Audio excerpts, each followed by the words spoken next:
got this!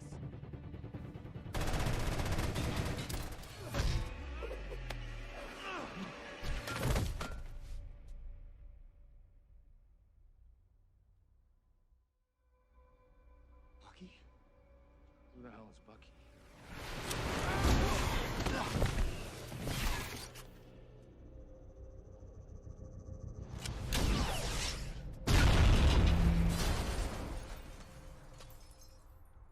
Roger! Let me know when you're ready! I just did!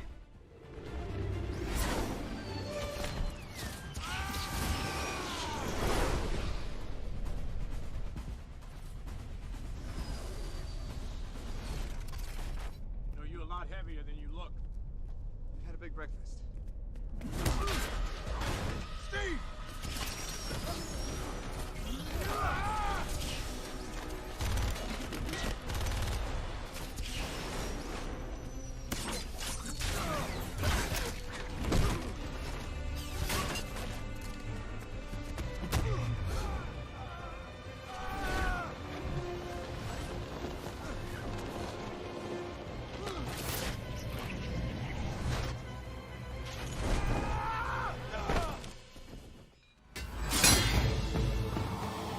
Sam, southwest rooftop.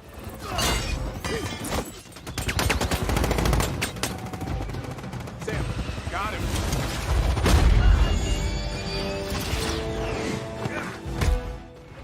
Sam, I can't shake this guy. Right behind you.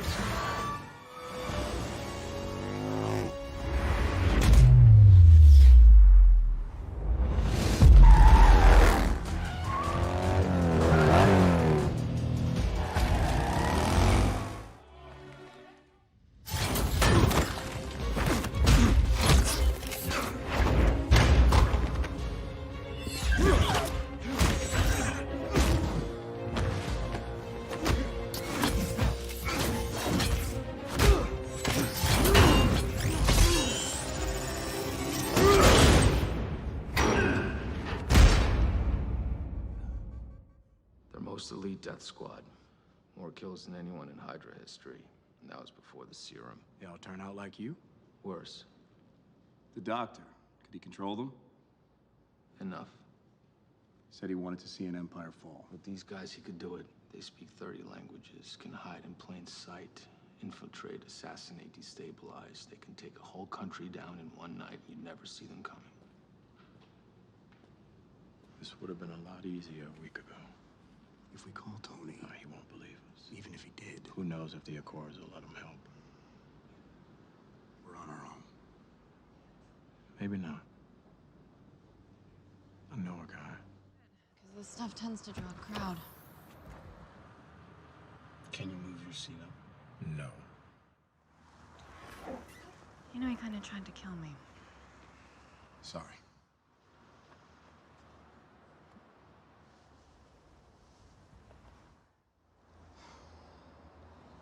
That was... Late.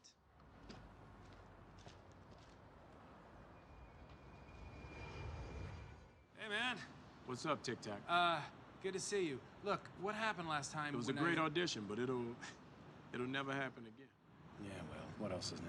We should get moving. Got a chopper lined up. We found it. The Quinjet's in Hangar 5, North Runway. What the hell is that? Everyone's got a gimmick now.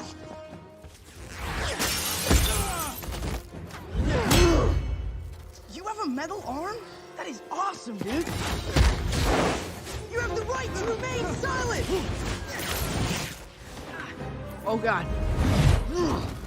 Hey, buddy, I think you lost this!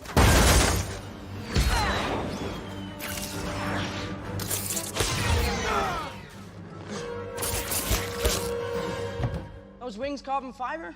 Is this stuff coming out of you? That would explain the rigidity-flexibility ratio, which, gotta say, that's awesome. I don't know if you've been in a fight before, but there's usually not this much talking. All right, sorry, my bad. Guys, look, I'd love to keep this up, but I've only got one job here today, and I gotta impress Mr. Stark, so I'm really sorry. What? You couldn't have done that earlier? I hate you.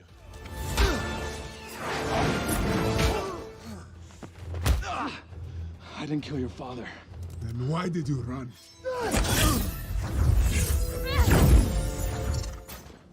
We gotta go. That guy's probably in Siberia by now. We gotta draw out the flyers. I'll take Vision, you get to the jet. No, you get to the jet. Both of you. The rest of us aren't getting out of here. All right, Sam. What's the play? We need a diversion. Something big.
Who the hell is Bucky?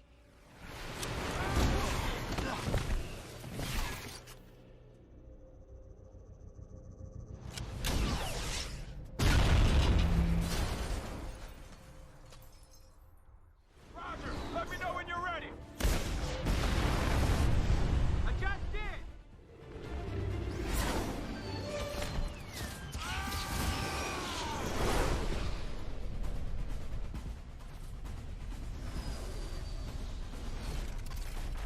No, you're a lot heavier than you look. I had a big breakfast. Steve!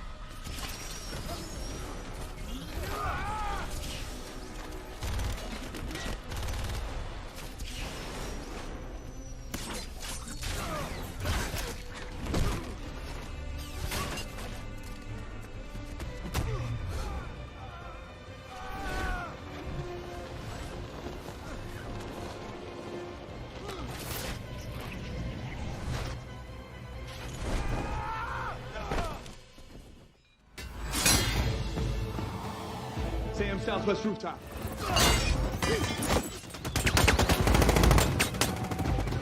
Sam, got him.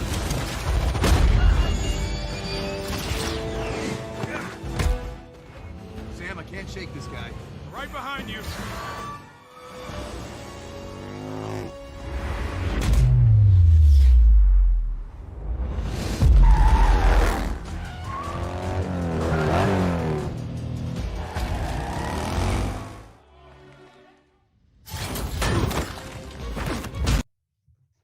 And we are live yet again with the Falcon and Winter Soldier After Show. I'm your host, Dimitri Pereira. We got co-host Paul Loud down there, aka Spring Seaman. That's my Yes, Winter Soldier parody. I am. It's a I'm Winter the Spring Soldier parody, Seaman. Trevor. Okay. The Spring I Seaman. get it now. Yeah. Yes. SEAMAN. Yes. Yes. Oh ho, yo, Spring oh. Seaman. Yes. Why not? Why? Yeah, the why Spring not? Seaman. Why not summer or fall or autumn? Why spring? Well, What is I it? like the alliteration, so it's either spring or summer. It's for the alliteration, and summer seaman just sounds too hot. You know, it's too hot. You know, not comfortable. You know, it's not comfortable. Everybody knows Paul. Paul's the co-host on all the after shows, but every after show we have a special guest. Every after show, we got Trevor Reese. Trevor, say hi. How would Hello. you describe yourself, Trevor? I'm a nerd. I'd say recovering podcaster, writer and cartoonist. which I wouldn't describe myself, but so many people describe me as that, so I just say it. Interesting. I feel like I have yet to scratch the surface with you, Trevor. Oh, there's so many layers. There's so many layers. So many like layers. A parfait. Like a parfait.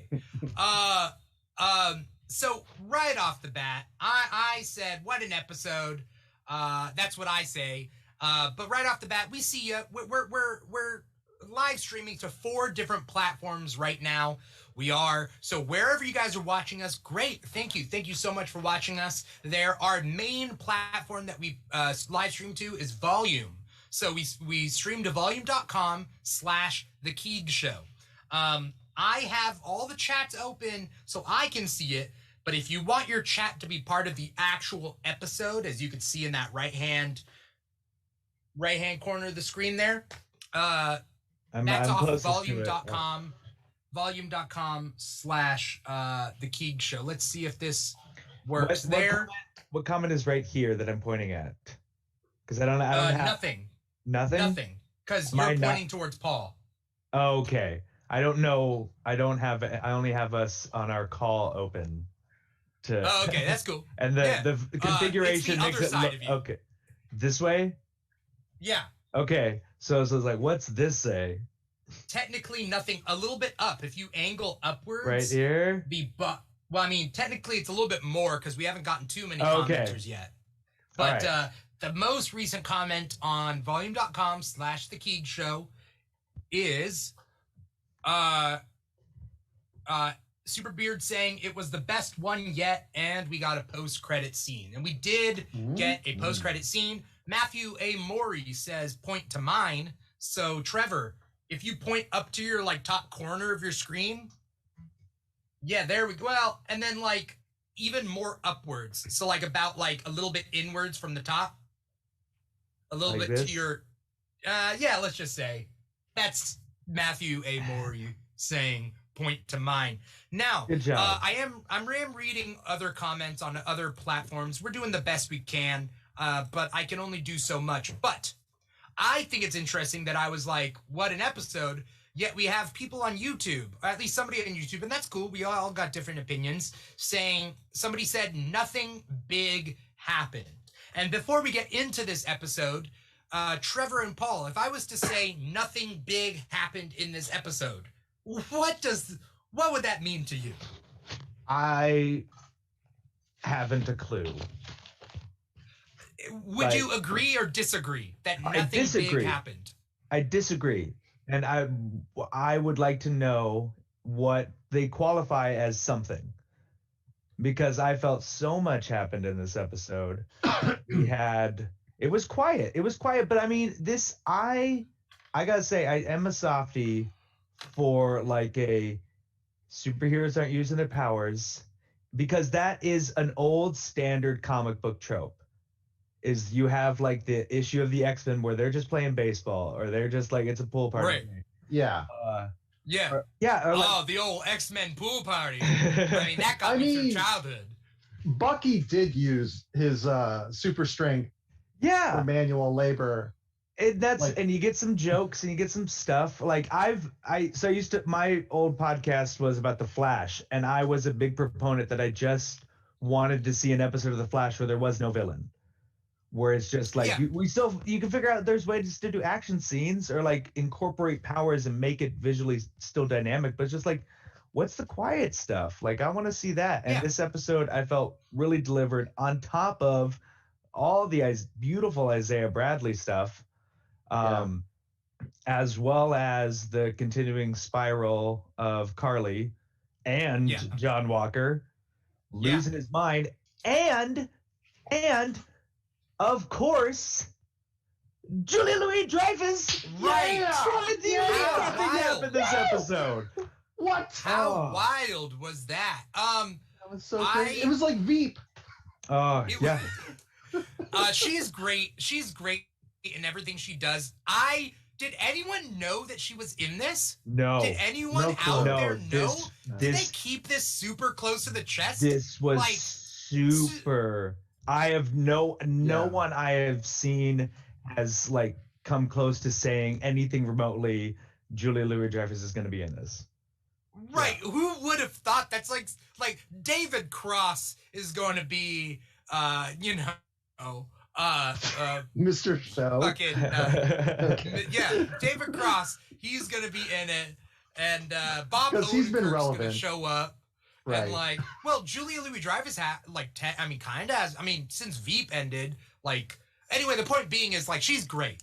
She's great. And there's interesting things with that, and we'll get to that. By the way, I dabbed earlier because there's Aditya in the YouTube chat saying hi, and then a dab emoji. I don't know what's a proper dab. Is it into the elbow or is it down the forearm? I don't know. My nephew has really gotten into dabbing. He does it. Oh, you're getting. Paul literally disappeared. I just disappear. It's so good. It's like in Zoolander where he does Magnum, and it's just literal magic. That's how good you're dabbing. Yeah. All right. Yeah. Not with glass. Yeah, I think it's definitely you're directing your head into the elbow, into the it's like you're sneezing. Okay. God. Yeah. This is a lazy one. If the head's going into the forearm, it's a lazy one. You're just like, oh, I'm funny, guys. Not this. Dap. Yeah, no, if you're doing a true one, you're like, yeah. Do you have to bring your arm around? You have to kind of like your bow Darkwing to Duck? royalty. No, it's like almost like this. Yeah. You have to really put your hip into it. Almost like your Ezra Miller's Flash with Except his without floppy arms. That's the kind of movement you need to properly dap. You need to be in Ezra Miller in the Speed Force, which I will say, beautiful segment when he runs back in time. That was awesome. Yeah, that was super cool. But again, his arms literally, it's like he's reaching out and using the air to pull himself forward. To swim. Yeah. And skate at the same time. Matthew Morey says, this is like when I was a kid watching my parents try to explain Pogs or Pokemon. Yeah, all right, fair enough. Base. Now, here's the thing. There was a lot of things that came out in this episode, and as this episode was pretty long, right? This is a pretty long episode. So minutes. obviously there are no doubt people going to be showing up, but we got some people out there. The usual suspects. It's Smitty YX on Twitch asks, I wonder what was in the Wakandan case. And I have an idea. We'll get to that later. Sorry, it's Smitty. Stick around. We will talk about that. I think we all have thoughts.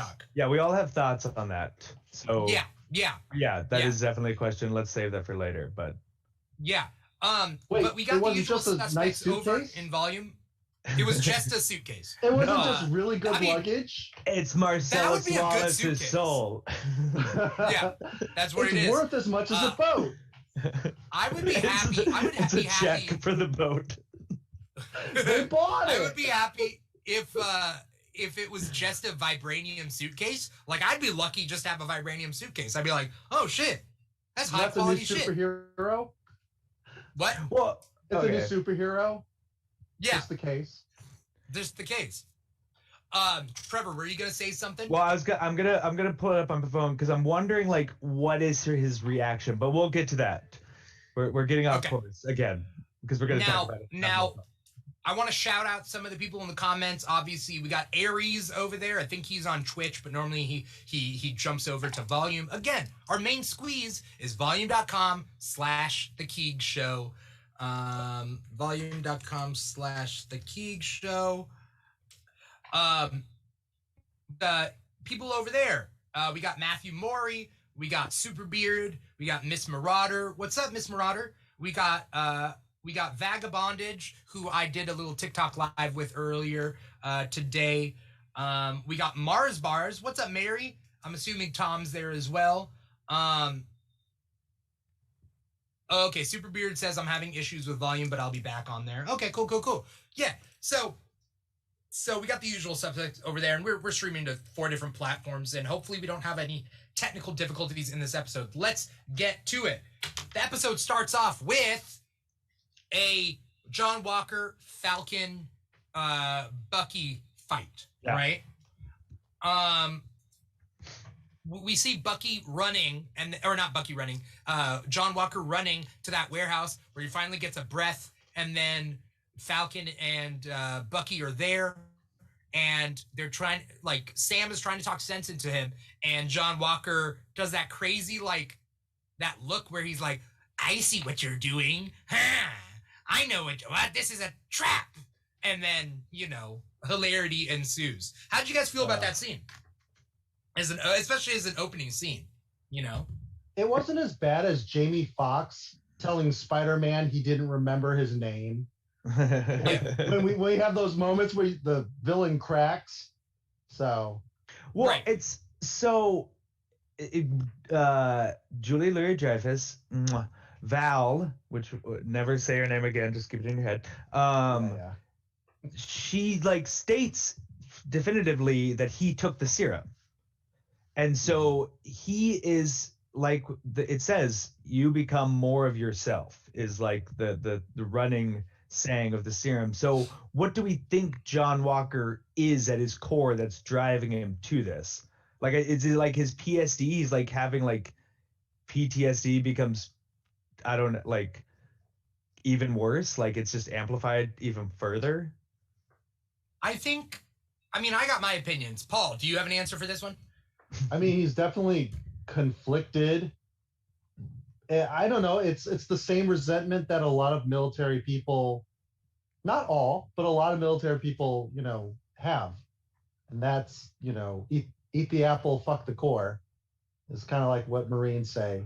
I don't know if you ever. What Sorry does that about mean? the language. I've never heard that before. What does that mean? Oh, so it's like buying into the fantasy of being a Marine, and then it's not what you think it's going to be, and all the nightmares of war, and then all the ways that you're treated by the U.S. government, the innocent people you might, or collateral damage you may cause, and then Right. seeing your friends die while you're doing horrible things, maybe. Yeah.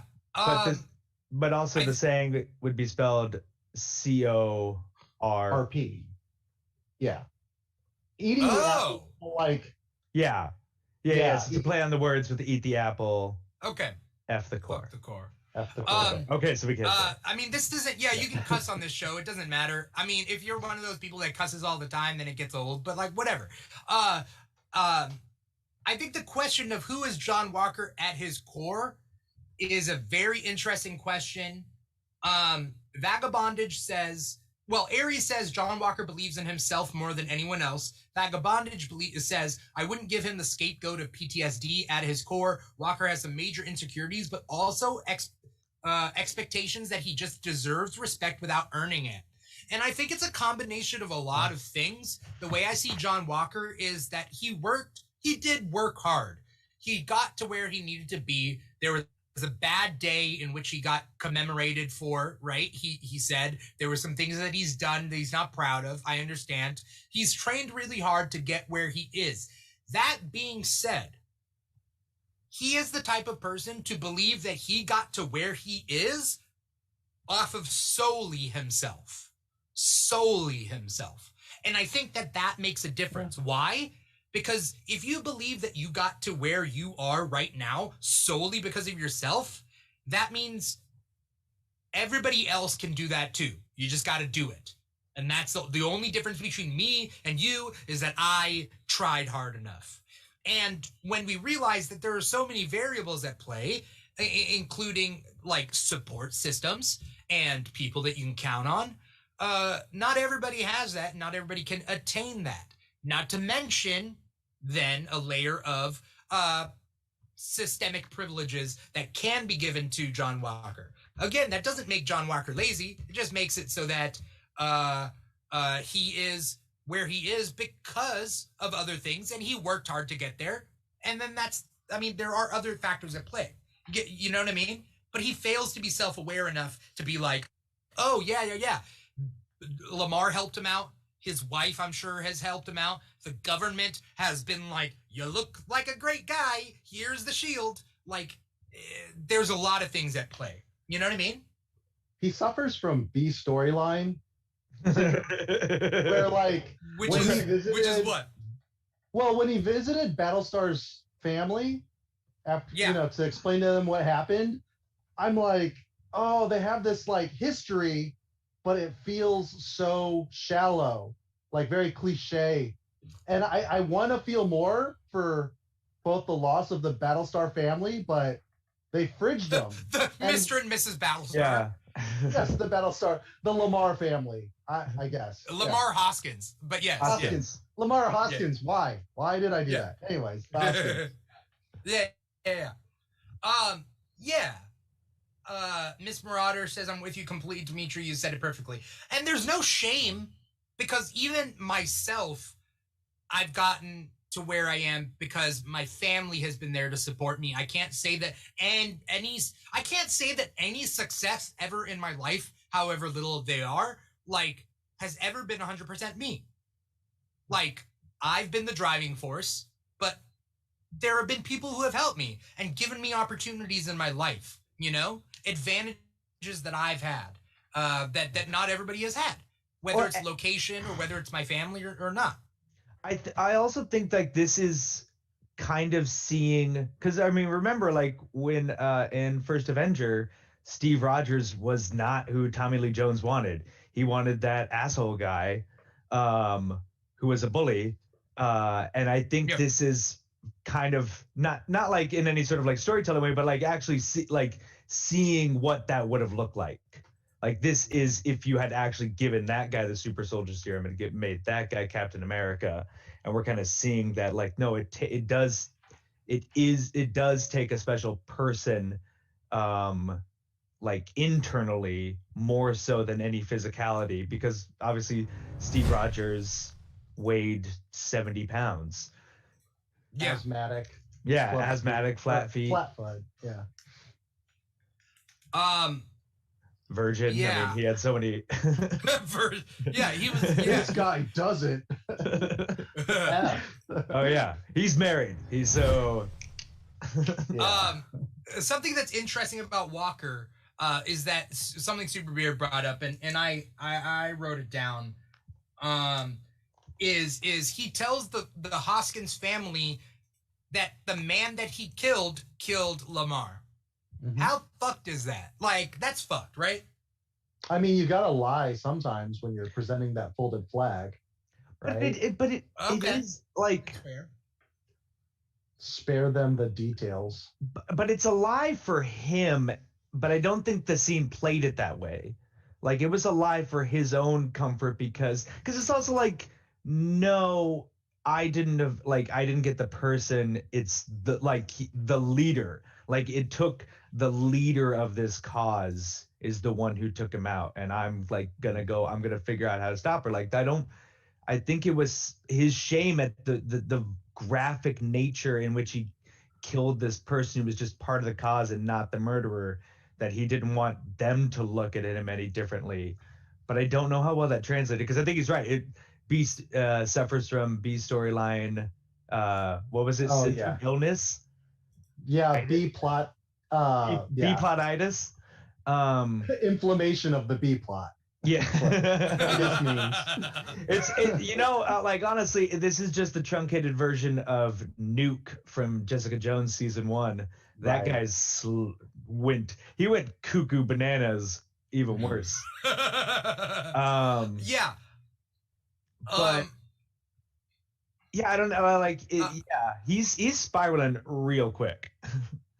Yeah. It did two things though. It gave closure for the family, but it is self-serving. Yeah. And it's also defending his own action. Like, he'd be like, I killed the guy. But did the guy kill Lamar? Nope, but I killed him. It's like, you just killed some random guy? Nope. Well, he didn't kill Lamar. He clearly thinks the family will like think of him as monstrous the same way everyone else will if they find out that wasn't the person who killed Lamar. They feel because they killed their son, that was justified. There's bloodlust, but I mean, we're not talking about the morality of it, but they felt that was a justified retaliation for the one who killed their son. And to find out that wasn't, then they're just going to look at him the same way all those people were at the end of last episode. Yeah. Abusers Miss tend to say, Marauder. oh. Oh, sorry. No, what were you saying? I was going to say abusers tend to say, why did you make me do that? I think that's kind of what I felt coming from that scene when he killed that guy. And that's kind of been his attitude, is like, it's out of my hands. I was prompted to do it. I had no choice, as like, self-serving. That's interesting. Yeah. Abuse normally, it's interesting. It normally takes place behind closed doors.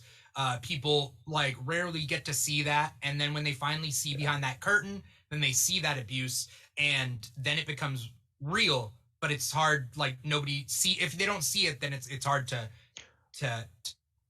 see that. But he seems like a person who any bad thoughts he's had, he's kept buried down. Mm-hmm. And now it's starting to crack and see the light of day. Yeah. Yeah, he peaked in high school. Yeah, he definitely peaked in high school. Man, have your announcement at your college at least. Come on, man. Yeah. That being said, I don't want to. Have it at Annapolis. It's funny. It's funny, but I do want to say that John Walker did have a quote unquote exemplary military career, right?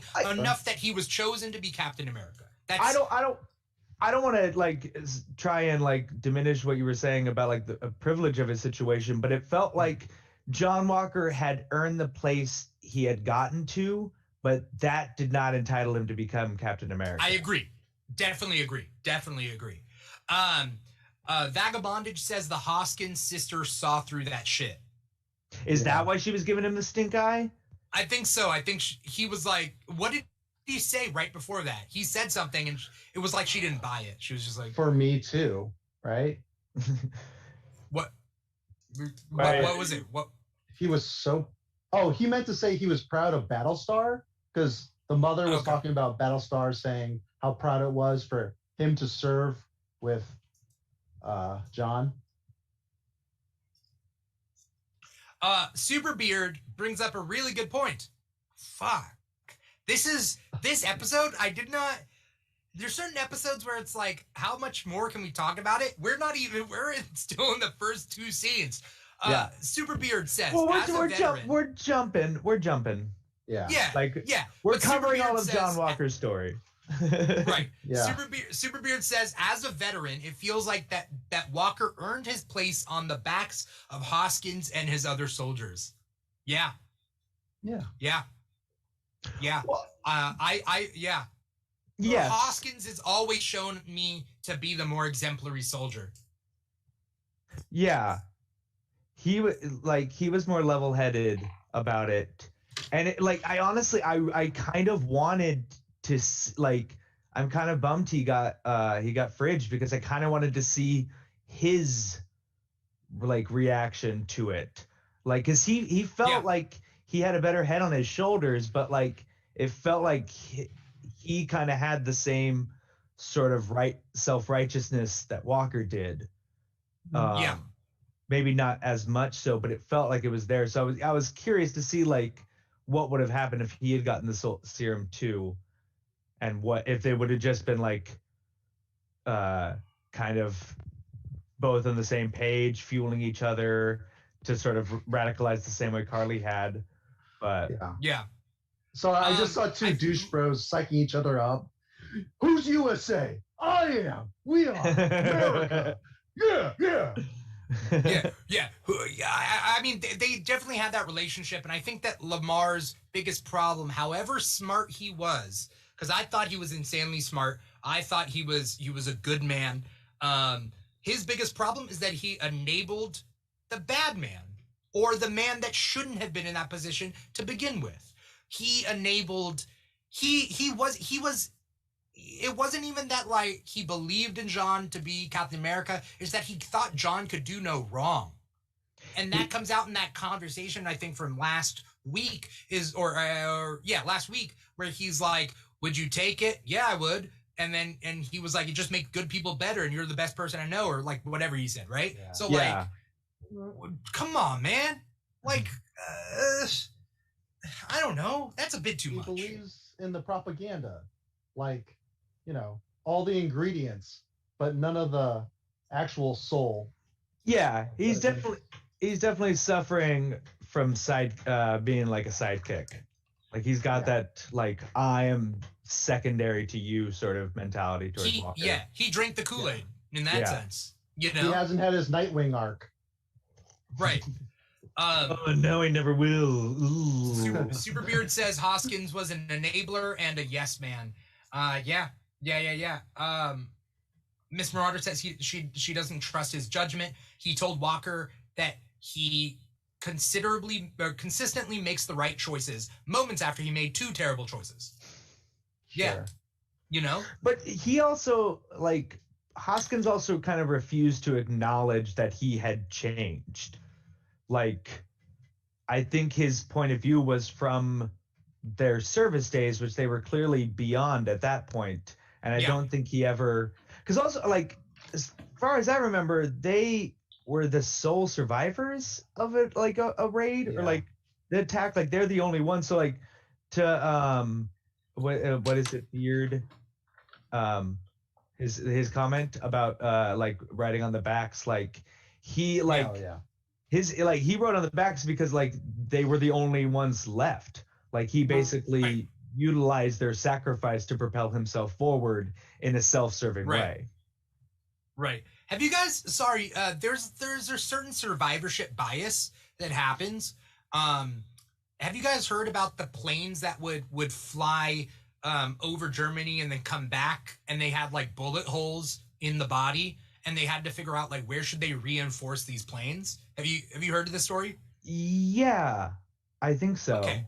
So I think it's England sent planes in World War II over Germany, and they would come back, and the ones that came back were shot up in different areas. So they were let's reinforce those areas. And then the real smart people were no. We didn't reinforce the other areas because the people who didn't come back got shot in the other areas. You get what I mean? Yeah. If you made it back being shot in those areres, don't reinforce those areas. Those areas are the places you can get shot and make it back. Right. Right. Yeah, I have heard that. That's Yeah. So that's with Lamar and John being the final people of their squad. Does it mean that they're the best ones, or that they survived because the other people died? Well, that, and also I feel like the government with those two patched up the bullet holes that not reinforced. To Walker's point of saying you made me, I think that's how they made him. Is they patched the bullet holes, not the places where oh no, this is the stuff that if you get shot at, you will, or emotionally and psychologically and everything else, they did not cover they followed the opposite lesson of that story. Right. It's begging for a flashback for clarity, because right now this is all just I want to talk about before we go off of John Walker and move elsewhere, because there's still a lot. When he's talking in front of that tribunal or whatever, and his voice cracks, right? Did you guys notice that? I had to rewind it and be like, did his voice crack? His voice cracks when he was I forget what he said, but it didn't seem like he told them about the Falcon Winter Soldier fight after in the warehouse. No. It didn't seem because they were get the shield back. Or bring the shield back. I don't think he said that Falcon took the shield. I don't think he said that Winter Soldier and Falcon fought him. You know what I mean? Mm-hmm.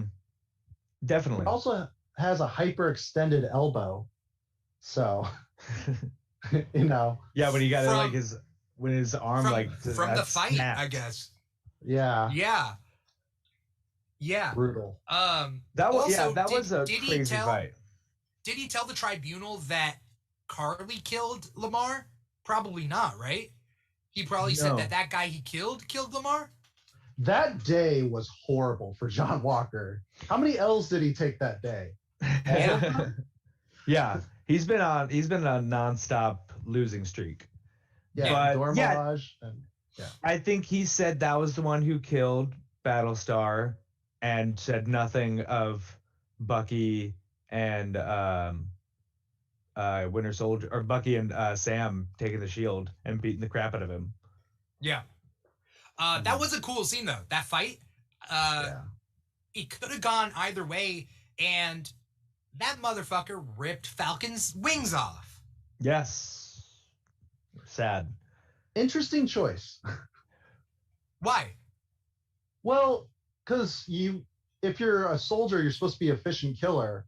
That was definitely taking away his toys, because he was using it in combat combined with capoeira.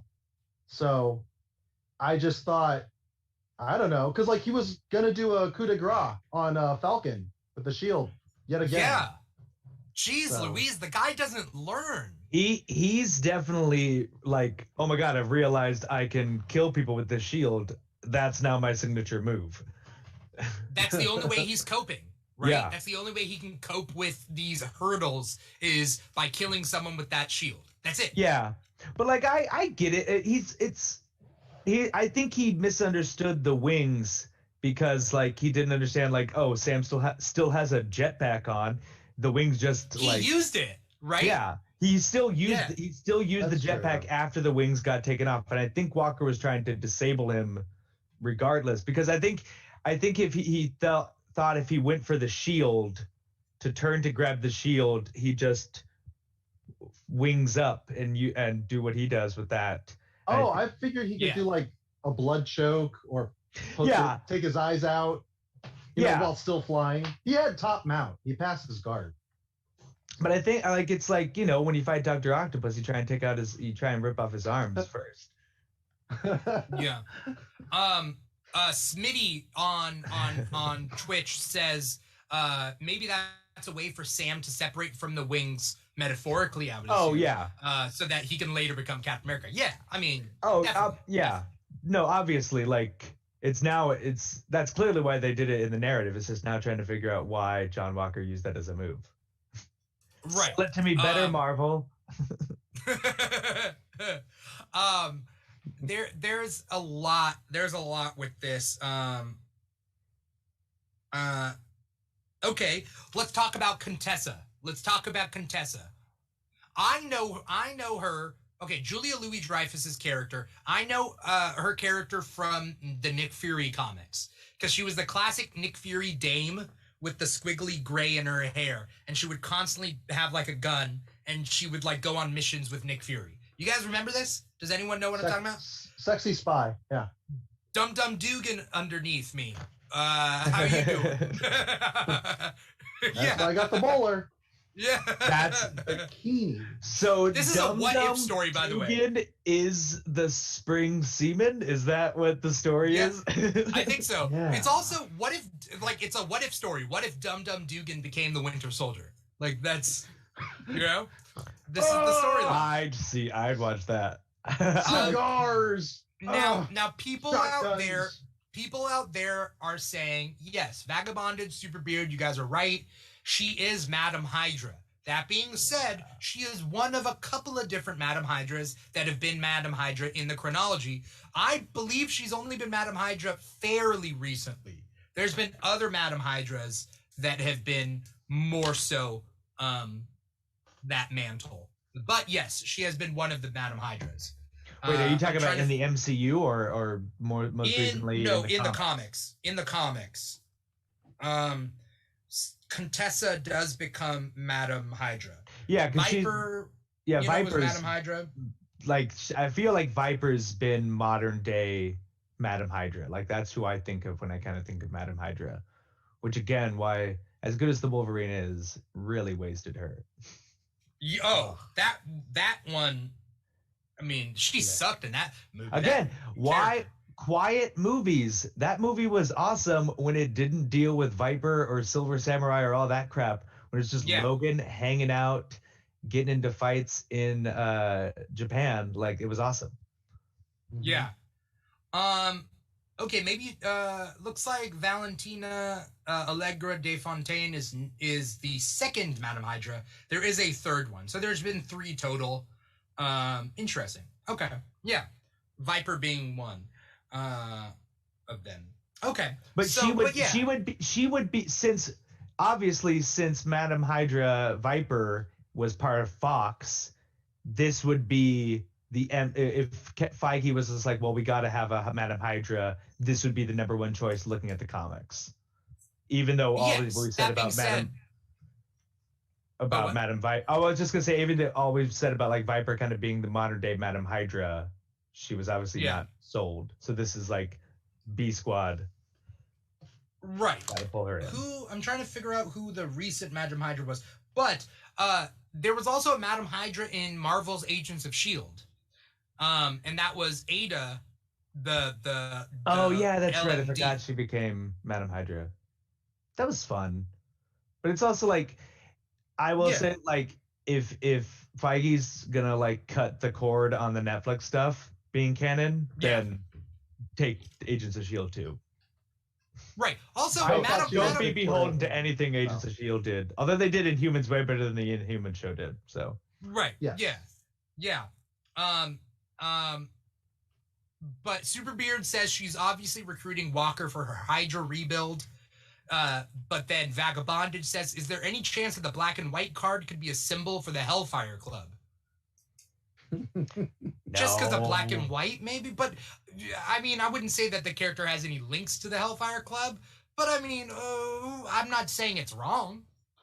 I just think that there might be more likely scenarios for that. What did the cards show? I didn't see. it's just black and white. I looked It's away. literally just a business card, and it has nothing on it. Okay. It's just white on one side and black on the other. I don't think it's like a Hellfire Club, but like No. like we're just everyone. There are other sex clubs. Yeah. It's just a sex club. Marvel has a whole list of sex clubs that you can frequent as a superhero. No, like, let's just all accept the fact it's probably not going to be till like 2025 that any sort of real concrete mutant stuff happens. We're getting I Fantastic disagree, Four but I shows- agree. But like it's gonna be stuff like Madripoor and like stuff like that. But like any meaningful mutant content is still like 4 years off. Like we just You need don't to think they could do a Wolverine Disney Plus series in 2023? don't give us Wolverine again. I'm still just saying. Logan still breaks my heart, so I'm still not ready to see anything else. I would fair rather see someone as Iron Man before I want to see someone as Wolverine. Well, we will. We'll get Ironheart, you know? No, full on Tony Stark reboot, like they're gonna do. Well, we're getting Armor Wars and we're getting Ironheart, so there is that stuff. Aw, I was hoping it was Armoire Wars. The furniture. Yeah. This is dumb. Who would that? Who would be in that? Armoire Wars. Who is known for having furniture? Like who would? Justin Hamoir. Pawn Stars would make a thing. I honestly think Armoire Wars would be. That's where you introduce Doctor Doom. He's a king. Of course, he needs to have decadence and regal looks. So he would be fighting for some deals. Just be a 3-episode miniseries. But that's Doctor Doom. It's just a furniture show. Yeah. All right. So as we deal with Contessa, I thought Contessa's goal was then to get experiment on John Walker and get more super soldier serum, you know? That's what I thought, because wouldn't that be what people want to do? Capture a super soldier, because that's what people used to do to Logan all the time, right? It's what to get the adamantium from his bones, you know? It's what people have been wanting to do since Steve Rogers. Like, that's why the Hulk is the Hulk. That's those 5 fake Winter Soldiers. Like Bucky Barnes technically is a super soldier. Isaiah Bradley now. Right. All the revelations of what happened to him and the experiments to try and replicate it there. Like that's what everyone has been doing. So that's definitely in the cards. But like I don't know if like how much people know that like Nagel's dead and like the word's out that like there is no more chance of making another viable super soldier. So I don't think they're going back into panic mode if we need to capture him and steal his blood and do tests. Maybe they're just like maybe there are better options in super soldiers nowadays, because the last time they experimented on someone was Isaiah Bradley, and then Madripoor got it, and so then they weren't using it on anyone, as far as we know, right? And I mean, if these people have no morals, we're also post Strucker using the Mind Stone to power up the Maximoffs, like all the advancement Tony Stark has had, whatever research they have on Spider-Man and everyone else. Like, there's we're past a lot of stuff at this point that, like, it might be possible to pretty easily, like, replicate a super soldier serum, if not the. Yeah. Couple of things that I want to make sure that we get to. Superbeard says, could Contessa be the power broker? I think that there's definitely a chance that she could be the power broker. I don't think Sharon is the power broker, but something messed up is happening with Sharon because she just bought George Batroc. It's wrong. I think she's a flag smasher. What's up? You think Sharon is supporting the Flag Smashers? She is. Okay, wasn't there something that I said? I was like, how do the Flag Smashers know that Nagel was dead? Remember? That was in the last episode or 2 episodes ago. How did the Flag Smashers know that Nagel was dead before, like, that wasn't, like, general news? Sharon must have told her. Well, and, like, the weird, I have my assistant waiting in a car at the place that just got attacked in, like... Like, I've seen people say, like, oh, what if she staged it? What if that was all set up? And just like, now that she's the one who hired Batroc Zilipe, I definitely, she's like, there's something up with her that I'm very curious to see pay off. But yeah, I don't think she's the power broker because the power broker, like, has, like, threatened reprisal against the Flag Smashers. Yeah. I don't see her What's endgame going on being here? power broker. Yeah. But definitely Julia Louis-Dreyfus. Because also it's just like, oh, we've been building up a character. Like, this is how you introduce an off-screen bad guy with only 1 episode left, is you cast big. It's like, no, oh, yeah, no. If that's been the power broker the whole time, I'm on board. Julia Louis-Dreyfus. Yeah. Being a bad bitch? Hell yeah. Like... that was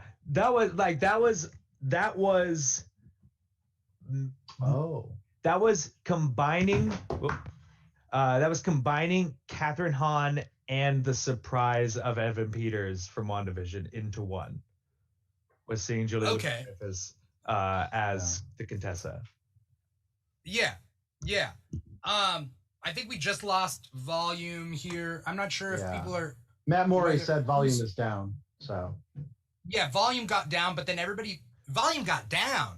But then our other platforms are good, so we're fine. We're fine. Okay, all right, volume's back. Okay, well, I was gonna. Oh, now the volume's back. I don't know if I want to bring this up because I was gonna say, like, it obviously volume's number 1, but, like, if volume goes down, who's number 2? Who do we send people to? Twitch. Twitch is number 2, but now that volume's down, we can actually promote. No, but volume is not down. Volume's back up. Also, Smitty YX says, "Who is Julia Louis?" And Dreyfus? That is So that's what he said. Julia Louis-Dreyfus. That's Elaine from Seinfeld. It's Old Christine from New Adventures of Old Christine. It's Richard Dreyfus. It's Vice President. What's her name? Selena Myers. Selena Myers. Tulsi Gabbard. Oh. Yeah. Oh yeah. So she played Contessa in this. So as we're talking, Sharon is still like somebody asked who was it? How does she know and work with Batroc? I think she just has like weird underground links because of Madripoor, right? Yeah, she's definitely.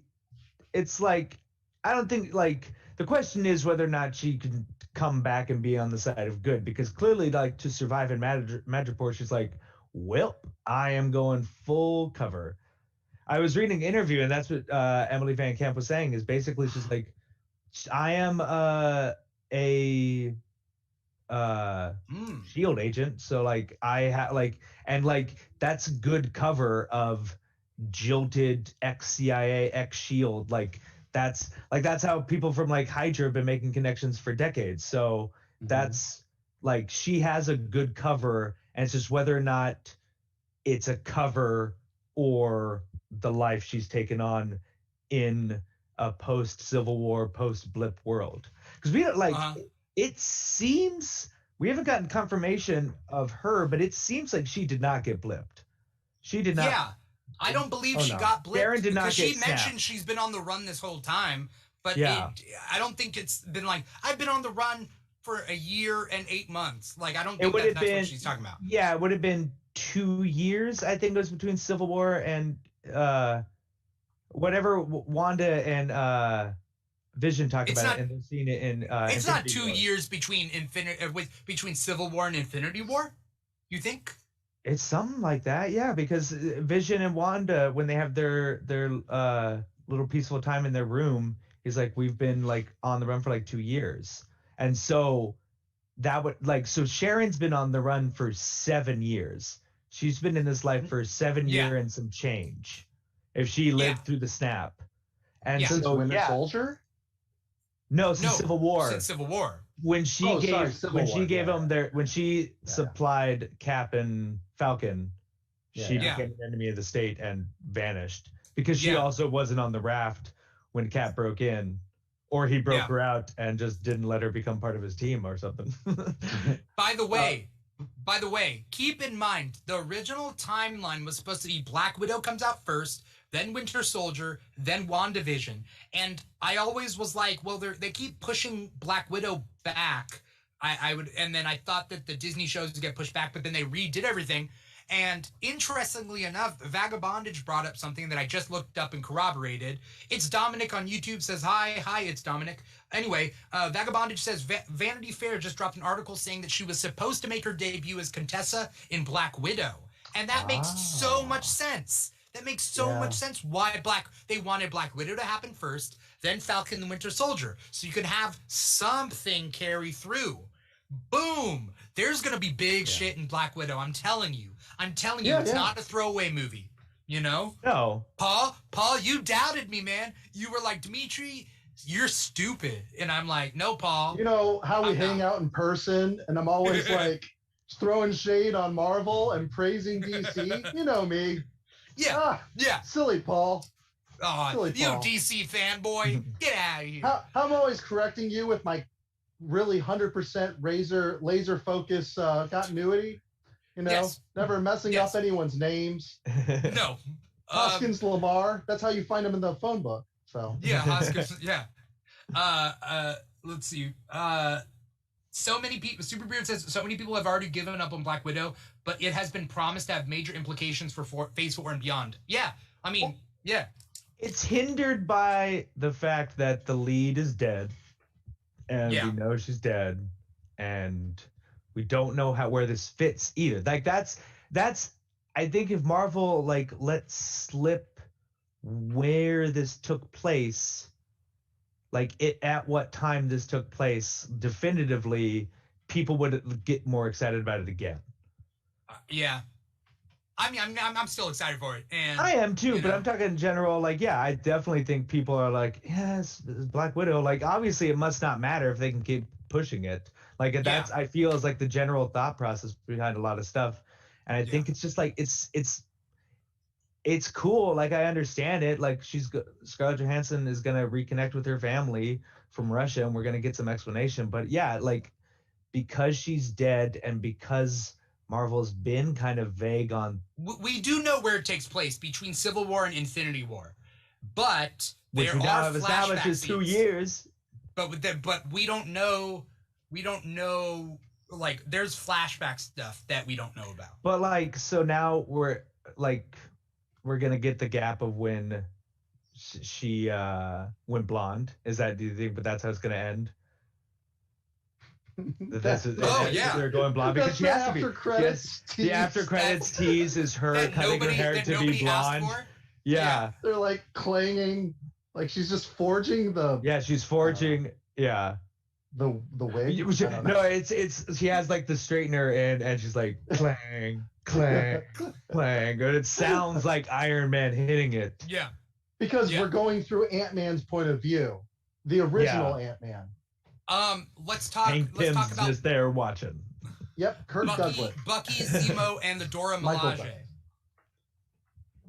Bucky, Zemo, Dora Milaje. Yeah, I you thought think Bucky that's was it? going to execute him. I thought he was going to execute him.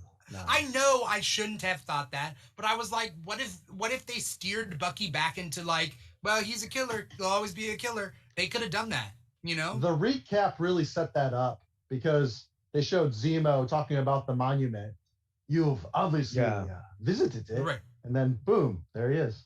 I was wondering if there was gonna be he had one final trick up his sleeve and there was like, oh, but there's this one secret little phrase I say, and you're still Winter Soldier. I'm saying, oh, dance. But By the way, I have the clip. I'm just gonna play it real quick. I'm okay. So do you think he's like that's it?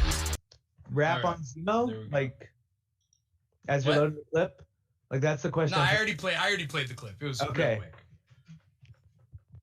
What'd you say? Is the wrap on Zemo? Is we think that's a wrap on Zemo? We think maybe an end credits, maybe, but that's it. He's I off do the think board they're for the rest prepping of it. for Thunderbolts. I think that's where I'm gonna put my hat. I'm gonna put my chips down on. I think they're prepping for Thunderbolts. You know. Well, I that's think and they're also prepping like John Walker and Zemo plus whoever else. You know. Oh, that would be interesting if Julia Louis-Dreyfus breaks Zemo out. I mean, maybe she's putting together a team. I mean, she's always to me in my head been very similar to Nick Fury, right? Because of their in the comics, they used to fight together. She's creating her own Avengers. Okay, now what I want is like a 1970s movie with Nick Fury and Julia Louis-Dreyfus D8 with the DH technology that they used in Captain Marvel. And like, let's see their cat and mouse game. Let's see that movie. Julia Louis-Dreyfus versus Samuel L. Jackson. I would love that. I would love like green light, like make that movie. Yeah. And But I do think that maybe Atlas. she's putting together her team. You know? Maybe Well, I mean, she's putting together her team. what I was gonna say is since they've kind of brushed aside the Sokovia Accords and the conceit of the Civil War comics, like the post Civil War Thunderbolts is now kind of not on the table, it seems. Like where it was like, well, where it was basically Marvel's, like, I mean, I guess, Squad? yeah, it was their Suicide Squad. Like it's either going to be that with the Thunderbolts cast, like that idea, but with like what the Thunderbolt, like the original, like Mark Bagley relaunched Thunderbolt, where he's Citizen V. Yeah. Thing, but like I like the psychology of the Zemo, I think doesn't line up with something like that. I agree. I don't think he would parade around as Citizen V. Superbeard said the only downside is to that thought is that Zemo hates super soldiers, so why would he work for Walker and the metahumans in Thunderbolts? I don't know. Kaizi on YouTube. What's up, Kaizi? I like to shout out everybody who's watching, so thank you. Kaizi says Kaizi definitely thinks they're developing Thunderbolts as soon as she walked up. Contact me basically means we have work to do, right? Like, it's leading towards something. The question is, does it tie in with this show or something else? I mean, maybe that's what Black and White Thunder Lightning, maybe that's what it could be an allusion to. Because there's no shadowy organization tied. Like that's the thing is like there's the Thunderbolts have never really had like a shadowy organization like a Task Force X sort of scenario where it's just like so I don't know, like they don't have like an aim or they're not Hive's DC. I mean, I guess Society? Hydra, Serpent Society, like the Thunderbolts have never really had like a sort of secret bad guy organization fronting them. So but I was again like Julia Louis-Dreyfus as an Amanda Waller type, I'm down for that. Yeah, sure. Again, why wouldn't someone who's worked with Fury started the Avengers, why wouldn't she start her own Avengers? You know what I mean? Oh my god, like I would kill just to hear a speech from Julia Louis-Dreyfus, just like talking shit about Shield and like the old ways, and like I used to be like oh my god, I can't wait for her to hit that out of the park. I mean, she's amazing. She's amazing. So I definitely have faith that she'll do that. Kaizi also hopped onto Twitch. Kaizi says maybe Wakanda might turn Zemo more anti-hero, leading him into the Thunderbolts. Maybe, but that'd be another shift to Zemo's character. Yeah. Maybe if Zemo thought he was running the team to use Walker for his own benefits, you know? Yeah, because he was willing to use Bucky as a means to an end. He was willing to work with him. But again, like, yeah, and he said he has no ill will towards Bucky, huh? In that part, he was like, I was going to kill you, but I'm not. I've decided not to kill you. Well, he said, he's resolved some issues. Some of the trauma he's had, I feel, has been resolved internally with him. Like he still has his mission, but now it's just like superheroes need to be destroyed. Which I guess was the same mission he had in Civil War, but like it feels a little bit more focused with like preventing the rise of more as opposed to stopping what's already around. Yeah. Right. Are you guys ready for the honest trailers I'm about to throw on you? It's a movie that's built. It was a show that was billed as a buddy cop comedy, but it's just a bunch of dudes talking about their feelings, fixing boats, eating cornbread. It's Falcon and the Winter Soldier. I like those parts. No, but that's what I'm saying is that it was just like blink. You know, he doesn't do that. Like, you know, giving each other shit. And then the reality is no, it's hitting hard, you know, racial topics. Considering this episode was titled Truth. And I'm glad we revisited, you know, Mr. Bradley. Right. What I've had in my hands and it slipped out, but I have my hardcover copy of Truth. I read it and it's beautiful. Beautiful. Wow. No, the jacket got messed up, but I kind of like it like it's this just black hardcover without the dust jacket. Like I love I think I have the cover. No, but yeah, it's Robert Morales, Kyle Baker. Kyle Baker, like mostly kind of known for more humorous stuff. Like, yeah, just. But this is the original story that Marvel did, 2002, 2003, something like that. And this is like the comic book about where Isaiah Bradley comes from, and the story. So if people are like looking for that, 2003 was when this was written. I remember it was like when I was first starting, it was like really controversial because that's the same backlash that they're talking about in this episode is like people were like, what? A black Captain America? There was a Captain America before this? Oh my God. Like usual losing their shit about stuff. But it was about like, no, like we need to kind of address like Marvel's always been about the real world. It's not about Metropolis. It's about the real world. And we did terrible shit to black servicemen during World War II. And you just like, you don't think there would be overlap with what was happening to them and what was happening with the development of the super soldier serum. Like, of course, that's like that. Yeah. It's a story that was like just waiting to happen. Like it required no retcon. It was a story that just like, no, it's always been there under the surface. Right. It's Smitty says, I wonder who was a part of Bradley's team before they all died. I assume it's very much like the comic. Smitty, check out the Truth comic. Truth is Truth red, white, and black, right? I would. They're all servicemen. They get the serum, and some of them like one of them explodes because he can't handle the changes in his body.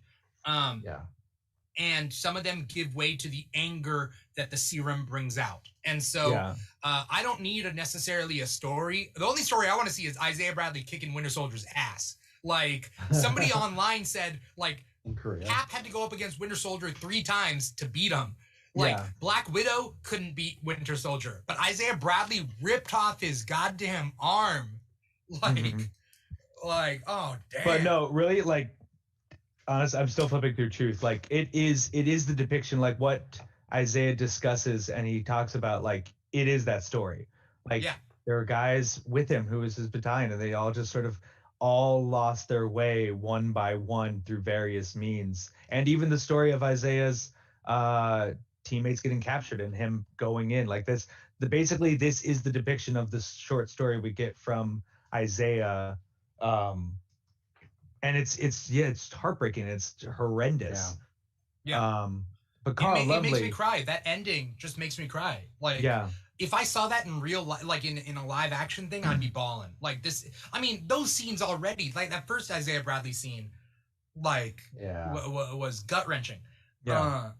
The change though, where he, oh, sorry. What? No. What the change where he has his mental faculties about him in his older age. And I like that. That's way better because he looks just like he did back in the 40s in the, read the truth. I'm spoiling a lot. Yeah.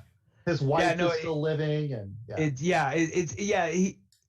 there's a different present day context because in the comic we do also get to meet present day Isaiah, but this the one we get has a different present day context. And like Steve Rogers is still around and he's the one sort of piloting the story and moving the narrative forward and investigating like, wait, what the hell happened before me? And I like that was kind of Sam's, the final thing he said that kind of got Isaiah to finally open up and not have the walls up about the story was just like, Steve wasn't the one who put you in prison. Like it was, because like I was thinking about it because like Sam, he really didn't understand because Sam has only ever seen that shield used righteously. He literally saw that shield shattered into pieces defending Earth from an alien madman who had already wiped out half of them. He had already killed half of all life. And Sam saw the shield.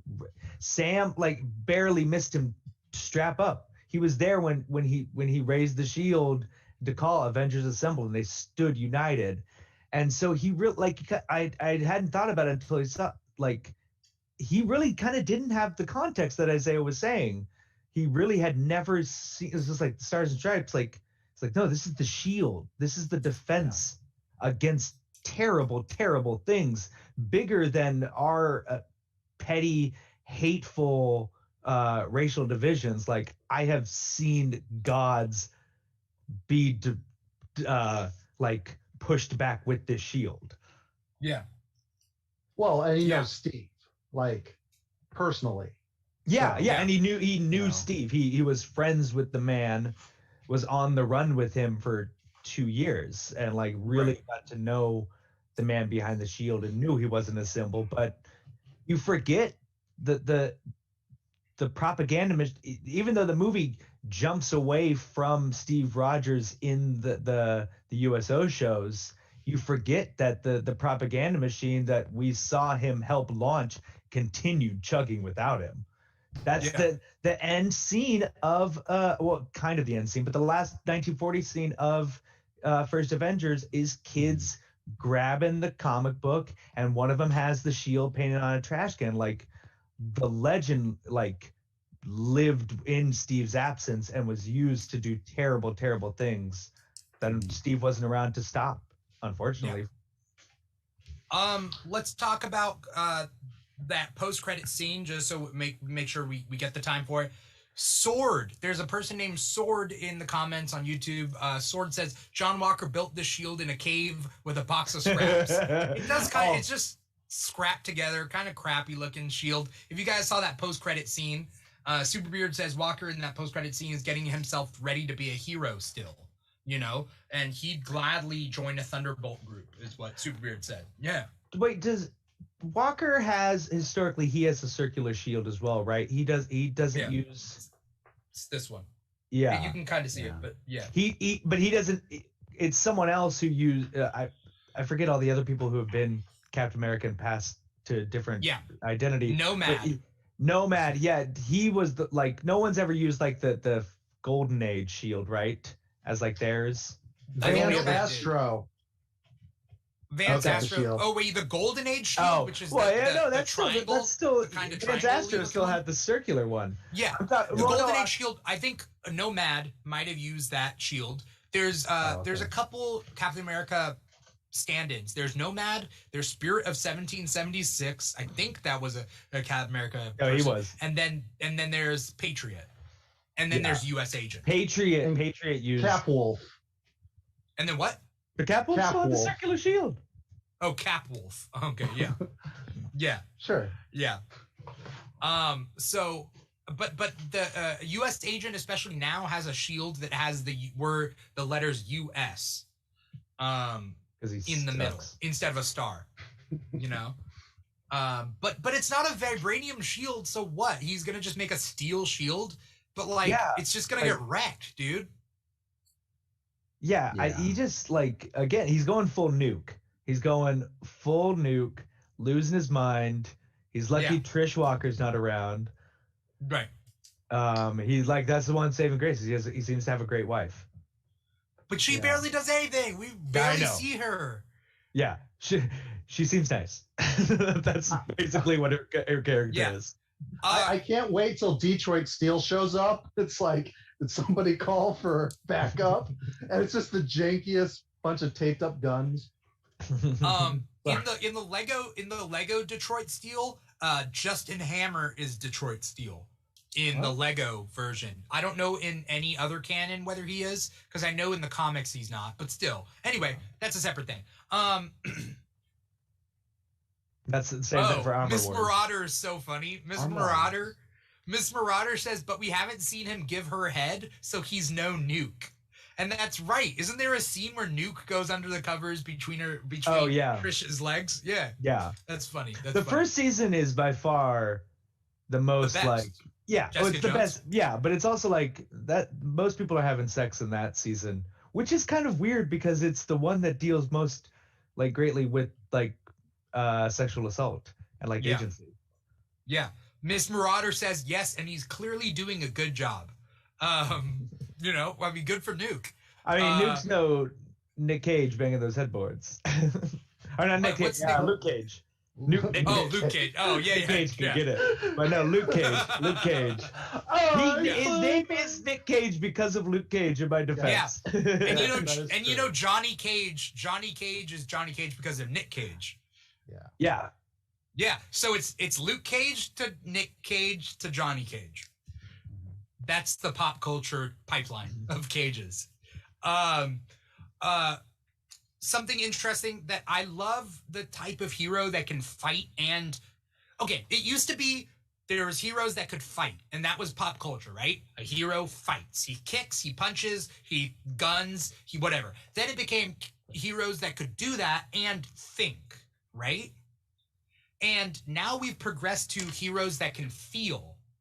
And Sam Wilson, Steve Rogers are heroes that can feel, right?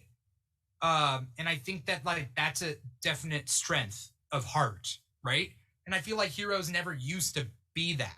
It's still punch the villain until the villain's knocked out, and that's how you defeat him. But Sam could talk his way out of it. Yeah. But I also feel there's a reason. I think Sam is the same kind of person that Steve Rogers is. Yeah, I agree. I think this episode really did a really good job of highlighting that in Sam. Is that he with the tough love, I love his tough love with Bucky was just reminding you he's been counseling veterans for years. He knows how to talk to these people, and he has his own experiences of adjusting back into society, on top of having the experience of all this superhero nonsense. Yeah. That it was nice to be reminded that Sam is someone who can inspire in the same way that Steve Rogers does. Yeah. Just differently. Obviously as a black man, he will carry that shield much differently and will be held to a much different standard than Steve Rogers ever was. And Bucky even addresses that he's just oh my God, we did not realize either of us what was actually going to be put on your shoulders by asking you to take this shield. Yeah.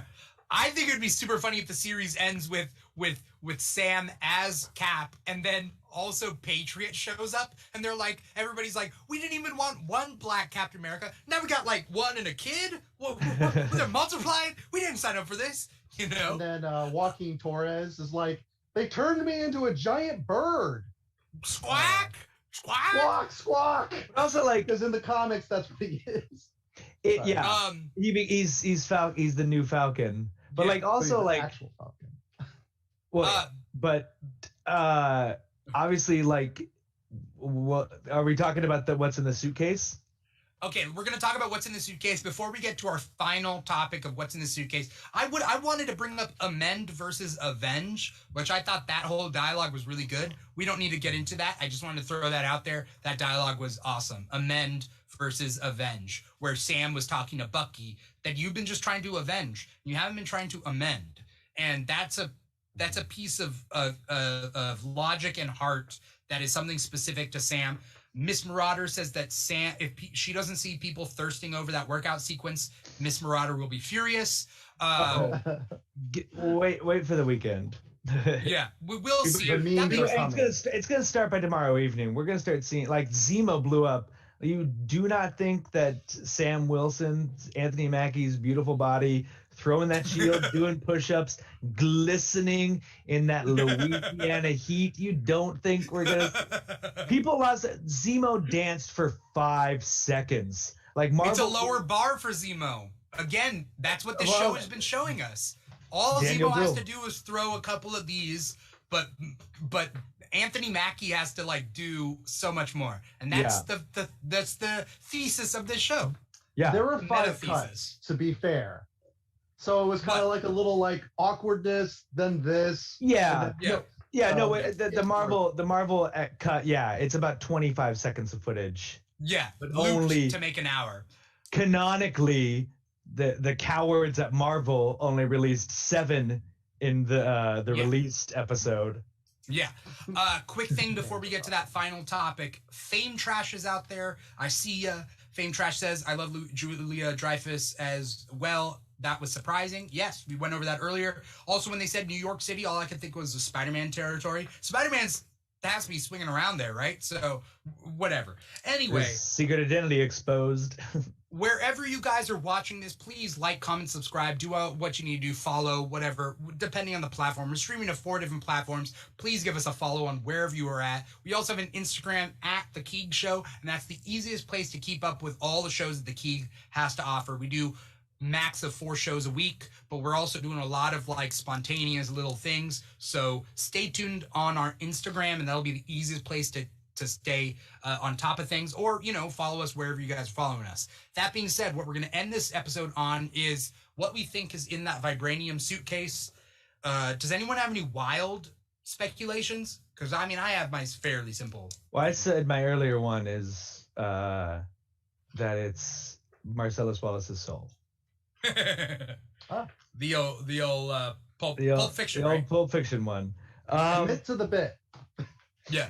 But okay, wild, out of left field.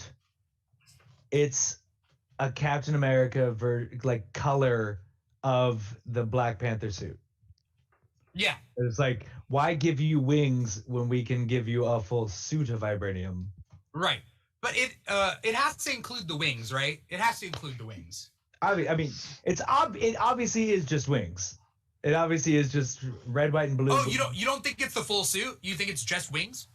I think it might have some additional things, but it's also like, but I think he also has shown that he just uses the wings and not really anything else in his arsenal, and it'll just be made of vibranium. And good luck ripping that in half, ripping that off, John Walker. I am Captain America.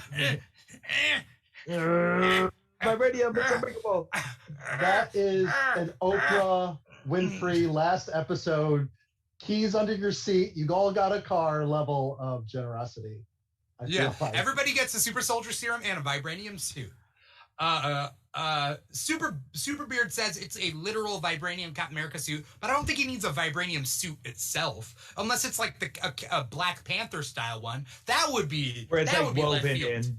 That would be left field if it was like it looked Black Panther-esque. but then also have the Captain America colors on it with a shield, with the Falcon wings. That'd be crazy. Yeah. That'd be crazy. Well, I think at most headpiece or goggles. Like basically it's just Wakanda version of his current tech. Right. Maybe a little bit of upgrades, maybe like some boots or something. So he like he didn't have any boots. He's been barefoot this whole time. He just doesn't seem to have any special pairs of like boots along with his gear. Like that seems like all right, make some special shoes for your like. Don't you want to have like some support? You're always landing on your feet with your Falcon landings. Like I would get some supportive shoes. Vagabondage says so he doesn't have to worry as much about not being a super soldier. That would be interesting if it was a vibranium suit to compensate for the fact he doesn't have powers. But like also like if you're giving out vibranium suits, why not give out, if you still have some of that purple flower? Purple drink? No, the purple heart-shaped flower. The heart-shaped flower. Yeah. Yeah, just give him some of that. All burnt. It's gone. That location was. Oh, okay. Yeah. It's like weed. They got hydroponics. Make him a super soldier the Wakandan way. Like, if you're just giving out tech, like you don't have any of those laying around too. You can't. Like, obviously, that doesn't mess you up the same way the super soldier serum does. Yeah. Sure. Quarter 22. I see you out there. I didn't get to call you out. Again, thank you guys so much for watching that. I mean, there's a good amount of people on today's thing across the different platforms.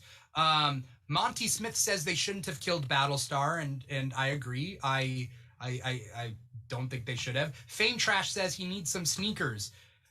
Someone get this man some sneakers. Like, poor T'Challa. There's a lot. I mean, I think I think it's going to be a red, white, and blue suit with wings. That's what I think is in the. Or at least white and blue. Yeah. What do you red? think? What do you think? It's Bucky's old arm giving the finger. That's the ultimate troll. Oh, it's nothing. That was the favor he asked for was just the suitcase. That suitcase There's is one badass. more favor you could do for me. I need my old arm in a suitcase that looks like it holds the most crazy tech in it. But it's like a regular suitcase. Like that's how advanced Wakanda is. It's just literally that's their regular suit luggage. Yeah. It's a hologram of Shuri. She just pops out and she's like, "Oh, I can help you with everything." Yeah. But I'm not gonna, cause White Wolf said not to. Deuces.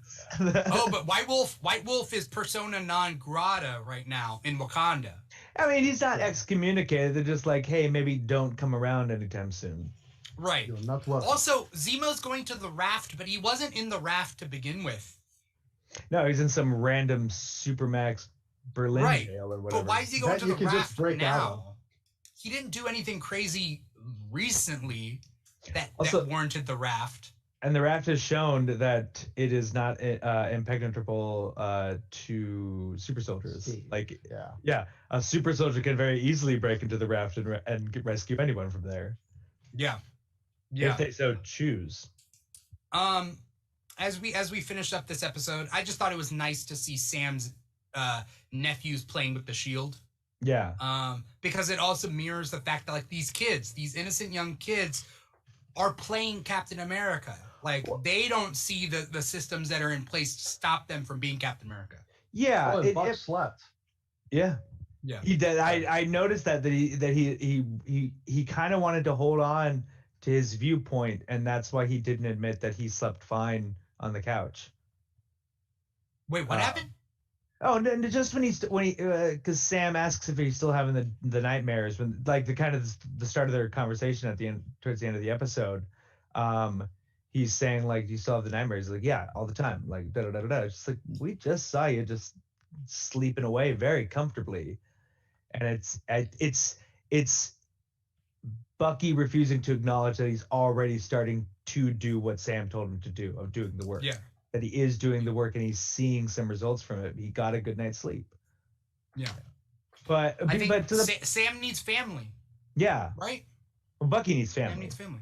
Or Bucky needs family. Yeah, you're right. Sam has Bucky family. needs family. But I was gonna say, like, that like it's definitely just it does show like the different impact of racism generationally, because like Sam's nephews like have grown up with Falcon flying alongside their uncle flying alongside Captain America. The emergence of Wakanda and the resurgence of that, and also like depending on how much it is the real world, Obama, like they are growing up in a different time where it doesn't negate anything that Isaiah went through, but now and there will be people who will say no, like what Black Captain America, no, there will still not be my Cap. Not that my was in Cap. the comics. That was in the comics. Yeah. With this guy. Well, last I checked, White Cap became Hydra and was brainwashed by a cube. So I haven't heard Falcon anything like that. Although I think he got inverted in Access. But who did? Sam. Didn't. I don't think. He might have. Someone in the chat. I'm gonna read Access again. No, but someone in the know. chats. But yeah, it is like Sam's in terms of like Sam sort of bridging the gap between his nephews and Isaiah in terms of experience. Like Sam wasn't exposed to nearly this horrendous life that Isaiah did, but he also didn't have as easy, I don't want to say easy, but like as harsh of his life potentially as his nephews will, with like slow incremental progress that we're all slowly making as a society to accept people for who the fuck they are, instead of basing them on their skin color. Yeah. But or whatever bias. Whatever trivial. Bias. Yeah. Thanos wiped out half of humanity, and we're still on this shit. Come on.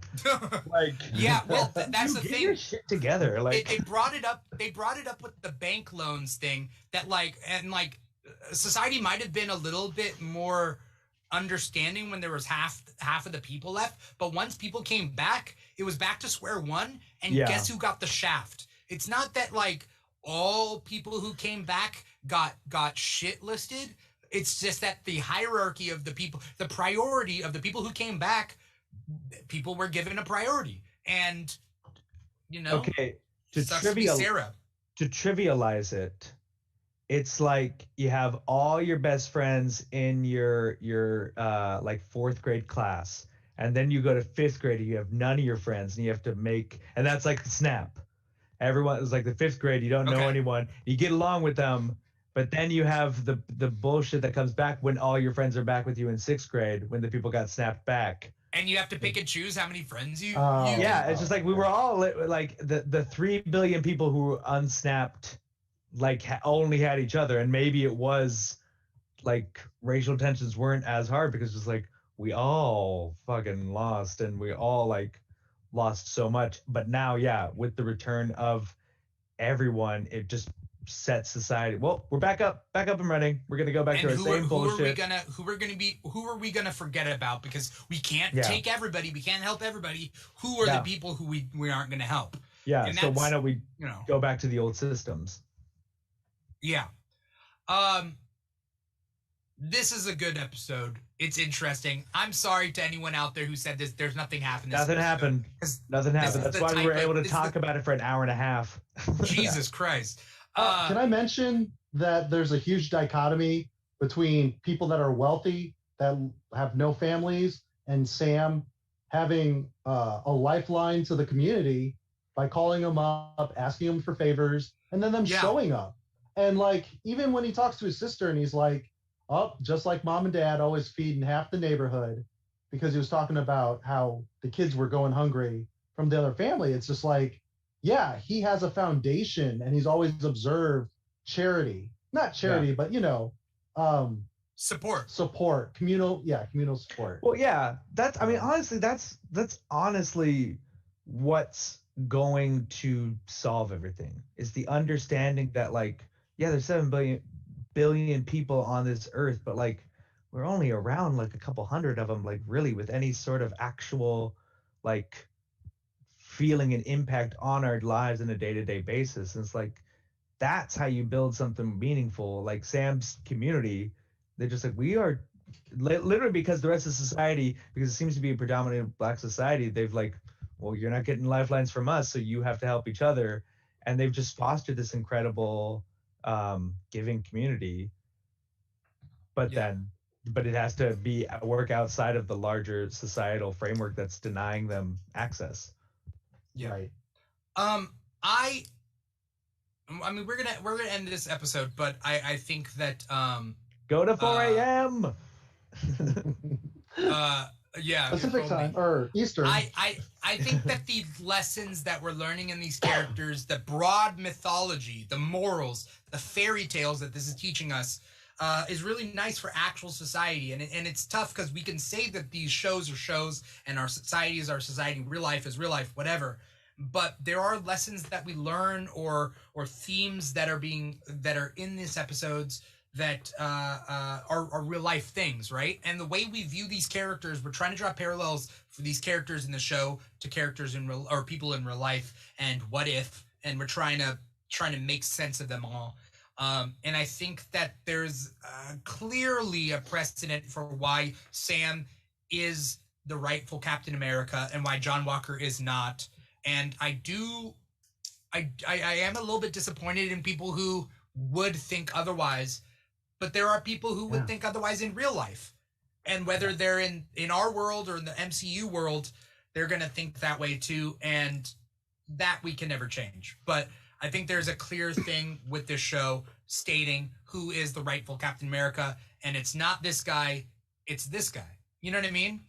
And, you know, it's all right if we think that John Walker is a good character, because I think he's a good character. He's showing us these many different things. Yeah. I don't think he's a poorly written character. I think he's a good written character. That being said, he needed the shield taken from him. He's not fit to be Cap. And I think that if you think he's fit to be Cap, I think there's a little bit of a deeper you probably stormed the Capitol if you think that. I'm not. Yeah, I mean, it's possible. Those are my political views. This is not part of the Kink Show. Those are my views and my views alone. Yeah. But stop the vibranium. I'm not saying you're wrong. I'm not saying you're wrong. It is simplistic, but okay, I can see it. I can see it definitely. Fame Trash, you're out there. I see all your stuff. I can't get to it, but I see it. I read it. I note it. I love it. So what's one thing Fame Trash said? Well, I mean, one thing is, who said nothing happened? The opening fight was amazing. Yeah. Good. Thank you, Fame Trash. That was excellent. Yeah. I mean, Fame Trash wrote a whole paragraph about how deep we are in this Marvel story after however many years, after however many shows, and now we're talking about deep, hardcore stuff about PTSD, and Fame Trash loves Marvel so much. And, you know, exactly. Well, I mean, if you think about it, like, Marvel started in 61, and 71 was like when they did the drug issue where they finally published a couple of Spider-Man issues without the Comic Code Authority.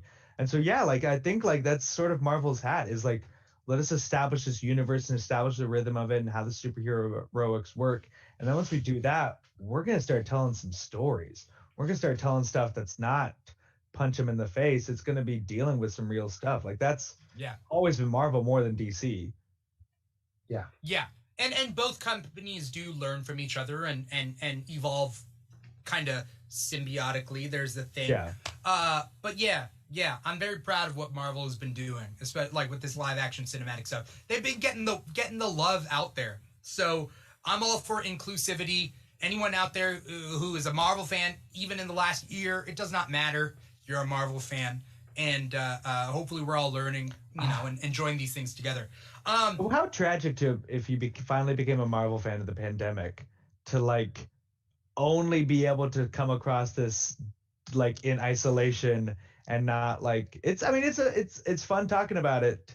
These after shows, because like I miss going to the movies and enjoying this with a crowd and people screaming at stuff, and like, but it's awesome that people are in it, but it's just like to miss out on all that and to experience all this just in the isolation of your room or your house. That's what we're here for, though. That's what the Keeg is here for. And like, if you like comic books, you can watch Comic Talk on Wednesday nights, and if you like this after show, you can watch this as you know, where we talk about the show. If you want to hang out with us on Friday nights, we got the Keeg back. If you want to talk about specific discussions, we do that every other Saturday. So please, everybody out there, whatever platform you're on, click follow, click like, do what you can. The Keeg is on multiple platforms, and we're on TikTok at The Keeg Show. We're on Instagram at The Keeg Show. So if you haven't followed us there, follow us there and stay in touch. We post memes on Instagram. I post news videos on TikTok. We're doing a lot here.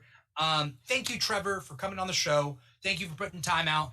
I know it's late night and it's tough sometimes, but I am lucky that I know so many quality people, Paul included, for being co-host. You know, so many quality people that I can have on this show and still have extra that, like, I know there are people out there that I've had on WandaVision that I couldn't get on this season of Falcon Winter Soldier. But, like, I'm feeling good. I'm feeling good about this show. I'm feeling good about the Keeg. I'm feeling good about you, Trevor, about the guests out there, the audience out there. So I'm feeling happy. And it doesn't matter whether 10 people watch this or 100 people watch this. Like, the fact that everybody's commenting and feeling like they belong and feeling like their comments are heard, like, that's kind of what we're going for. Trevor, thank you so much for coming on the show. Is there anything that you want to say? Any final words? Any social media? Anything that you got coming up that you want to talk about? Well, my social media is Trevor Copter, which I believe is right here along. Yeah. I'm trying to really work on my space work so I can, like, interact with the Chirons and information. Yeah. And so, yeah, I got nothing going. I'm at Trevor Copter. You can find me there. I'm usually ranting about my job in some way, shape, or form. I love what I do. Like, I like being where I'm at, but it's always frustrating, and so I post Instagram stories about it a lot. But really the only thing I got going on is I appear sometimes on the Wednesday comic book talk show here on the Keeg Show channel. So if you liked what I was saying, check that out. And then also, because we missed it last time when I was on the comic book chat, make sure to go to Rush Ticks and support any shows Gil Barron has going on, such as Your Late Night Show, which is a show hosted by a different comedian every month. Rush Ticks. Check them out. Because we froze last time. We didn't get to do a finale, and I promised Gil I was going to plug, so I'm doing it now. Yeah. I'm sure Gil appreciates that. Paul, what you got anything? You want to talk about? Say anything? Final thoughts. What was that, the UN talking? That the planet GRC. GRC. Yeah, they infiltrated them. I don't know if we touched on that. So. No, we didn't. We talked nothing about the Flag Smashers. Yeah, like that's how scenes. They were, like, minimal in this episode. Yeah. They're setting up for something big, and we'll find out soon enough. I don't know. Are they just going to kill everybody? Like, what's the goal? I don't know. I'm wondering how long the episode's going to be, because this was 60. This was an hour. 61 minutes. Yeah. And so, and finales tend to be the longest episodes of these of the Marvel Plus shows. So it's 5 minutes. It's 5 minutes. They're like, all right, we're done. There you go. You got to slow it down. Watch it at half speed. Yeah. Can we get Zack Snyder in here? We got to put things in slow motion. Slow it down. If you have fast footage, send it to Zack Snyder. He'll slow it down for you. Yeah. And then he fast forwards to a dystopian reality. That's that's the danger. Is he slows down too much that he overcompensates by fast forwarding too far. It's like, Zach, you fast forward past 3 movies. Who would have thought? We live in a society. Thank you guys. Thank you guys so much for coming on the show. Trevor, thank you. Thank you, Paul. Thank you, everybody out there that is watching on whatever platform. Again, please help us out. We're the Keeg. We do multiple shows. We do live stream shows. We got Comic Talk on Wednesdays. We got the After Show late Thursday nights. We got the Keeg back every Friday nights. And every other Saturday, we got the Keeg Live, where we talk about a different geek topic every geek week. We talked about Invincible, the whole comic run, plus the Amazon show. We talked about that. last week, so you can check that out. If you ever want to look up back episodes, you can look it up on twitch.tv/The Keeg Show. That's where we have all our backlog of episodes. But otherwise, our main platform is volume.com/The Keeg Show. It is our main squeeze, our main baby. They love us. We love them. They help us out. We help them out. So if you can, if you want to come out and create an account on volume.com, you can definitely support any of those creators out there that are on volume.com. A lot of them are musicians, singers, but we are the niche geek content that we have here. And so I like to think we provide a service that others do not provide. But follow us on TikTok. If you're on TikTok, follow us on Instagram. On Instagram, they're both at The Keeg Show. Trevor, do you want to say something? Final comment. Yeah. Volume.com, is it same as like YouTube where hit like and subscribe? Hit that bell for notifications? Like, is that what I say on Volume as well? There is actually. I think so. Yeah. So make sure to like and subscribe. Follow The Keeg Show. Yeah. Be part of the Keeg Nation. Yeah. I like to say they're the Keegdom. The Keegdom is the fandom.